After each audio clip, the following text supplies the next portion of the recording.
Oi, gente! Welcome back to BAMJ Praia. As always, I'm Brianna. And I'm Jacob, and it feels so good to be back sharing another episode with you guys.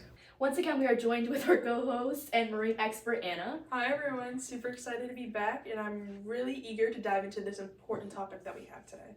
I couldn't agree more. I'm so excited. But I think before we begin, it's important to recap last week's episode. So last Sunday, we dove into everything related to aquatic life on the island, ranging from employment to cultural practices to even entire religions. Ilha Grande's entire marine ecosystem has such a profound impact on so many aspects of life. Unfortunately, there are many threats to this aquatic life, and as you may have guessed, there is one threat that stands out among the rest: pollution. Yeah, there's a lot going on beneath the surface that we need to pay attention to. Anna, can you start by telling us the main source of pollution around Ilha Grande? Absolutely. Pollution is mainly stemmed from tourism. While tourism is vital for the economy, it indirectly brings environmental stresses. So how exactly do tourists contribute to pollution? My research tells me that waste from tourists, untreated sewage, and oil spills from boats are seriously harming marine life and the overall health of the ocean. That's low-key bad. Low-key bad? It's high-key Yeah, bad. It's high-key terrifying. Okay, true. But, Terrifying, sorry. But, what exactly is happening to marine life? So pollution impacts both biotic and abiotic factors. Marine species, specifically like fish, coral reefs, seagrass, and mollusks. I don't know how to say that. Yeah, mollusks. Mollusks. Mollusks. And mollusks are suffering. No, not the fish. It's always the fish! It's always the fish. That makes sense. And I've read that different forms of water pollutants can have extremely adverse effects on water quality too. Toxic chemicals such as oil, which pollute the ocean via oil spills and leakage from boating, can kill aquatic plants, lowering the dissolved oxygen concentration. As a result, even more marine life would die. And even if that doesn't happen, oil can increase the acidity and temperature of water outside the zone of tolerance for aquatic life. And for those who don't know, the zone of tolerance is the range of various abiotic conditions in which organisms can survive in. Yeah, I was gonna say that, but thanks, I guess. Thanks, I guess. Are you serious? Yeah, I mean, you took my line. Okay, guys, let's not fight. Alright, so anyway, I'll put it in normal people's terms. Boy. So if things like the temperature, acidity, salinity, or even light availability are not adequate for the animal, then it is considered outside the zone of tolerance. Normal people terms? Really? Yeah. Yeah, and then he People said adequate. And when he was talking about That's normal a pretty people normal terms. people term. Normal Maybe not who? for you. Okay. So back to what I was saying. Other forms of waste, such as plastic waste and litter, can directly enter the animal's body via ingestion, which can cause animals to choke to death. Also, microplastics and PCBs and other persistent pollutants can accumulate over time in the organism. Even worse, when that organism is eaten, biomagnification occurs, and whatever ate that organism now has an even higher concentration of those chemicals and microplastics in their own body. Yes, that is true. Even abiotic factors are impacted.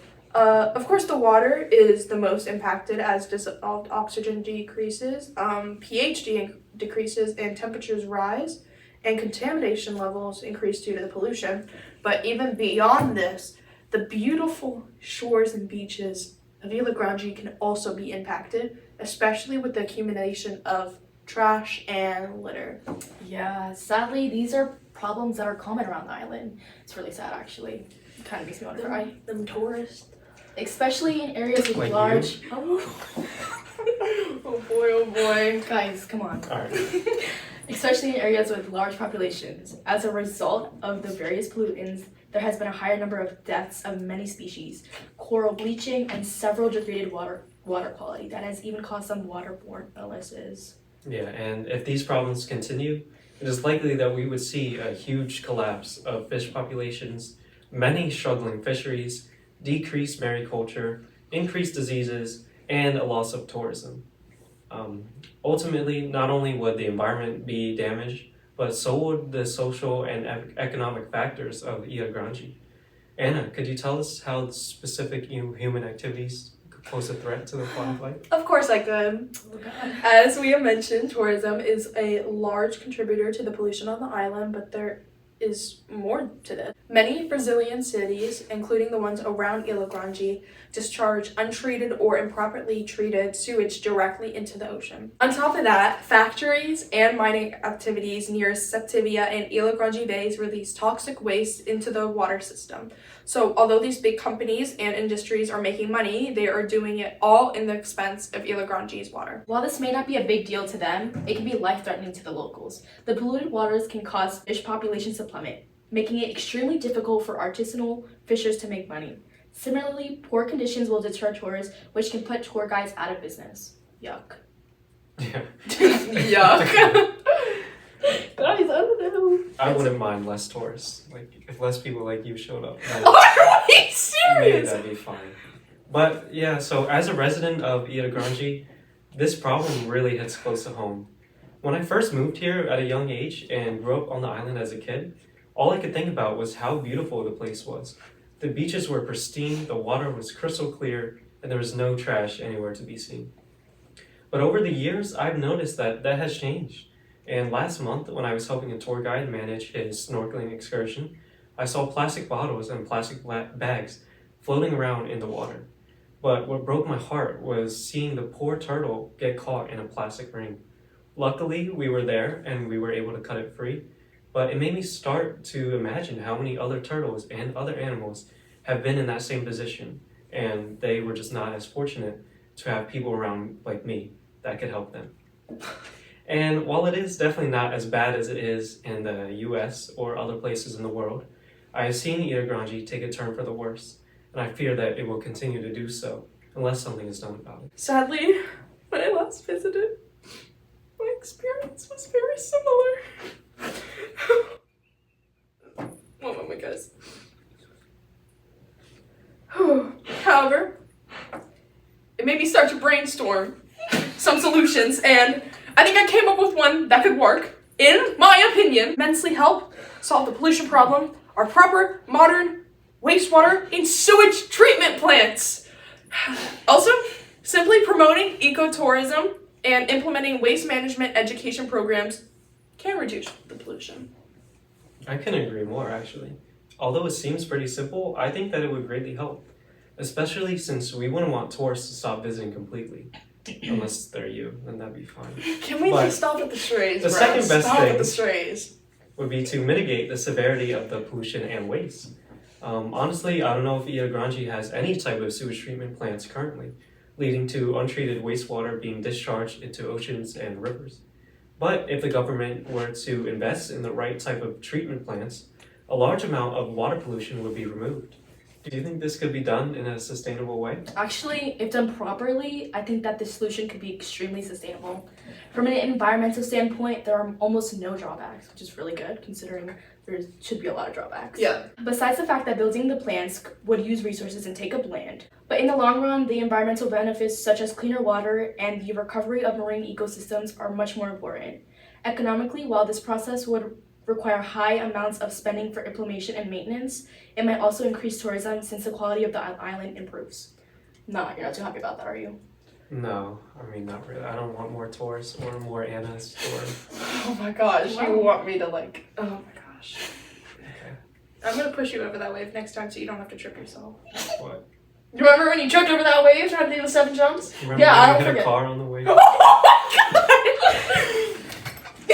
Sorry. We'll get to that later in the We episode. don't need to get to that at all, actually. Unless you're gonna help me pay for the bill that I have, because my dad went, you're paying for the damages. So unless you guys are gonna help me pay for the damages, let's set up a GoFundMe. No one's gonna help. We're gonna have our GoFundMe linked We're linked in the description. guys. Help me pay. My paycheck No. is not enough. Don't pay for it, please. All right, moving on. In terms of the social benefits, the pros of this solution are endless. Jobs will be created to operate the treatment plants, and there are jobs needed for the education processes. Public health would be improved. Waterborne diseases would be reduced and prevented, so your brother would not get a disease anymore, hopefully. Not again. Thanks. I mean, maybe he will. Maybe you next. Maybe me next? Yeah, Okay. I said it.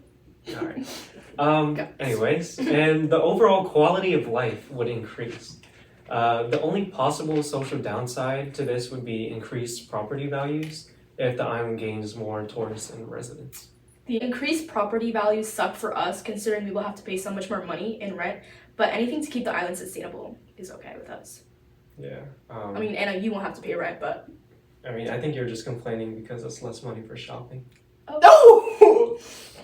But apart from the rent, Okay. this solution sounds like a massive W. Infinite aura. It gives me hope for Ela Grange's future. I finna be in the pit. You are finna be... I'm finna be in the pit! Okay. What? No, actually, Ela Grange won't be in the pit. Yeah, I think I'm gonna go home. Whatever that means. So, addressing this prominent source of pollution isn't just about cleaning the water, it's about ensuring a better future for the people and wildlife of Ia Grange. But to make this happen, it's going to take some serious dedication and commitment. Luckily, that's what Ia Grange's residents are known for. In fact, people have already started to take a step in the right direction with the utilization of aquaculture to lessen the impact of overfishing. So if that interests you, please be sure to tune in to next week's episode as we will be uncovering the truths about aquaculture in Ia Grange. And that concludes this week's episode of BAMJ Praia. Thank you all for the support. Yes, we see and recognize all of you listeners who make the podcast possible. And as always, não tem pressa, a Ilha sem viver devagar. Ciao. You want to be different so bad. I know, right? Okay, ciao. Ciao. Actually, we're going to talk about Anna's. No, that's how you spell ciao? Yeah, that's how you spell it.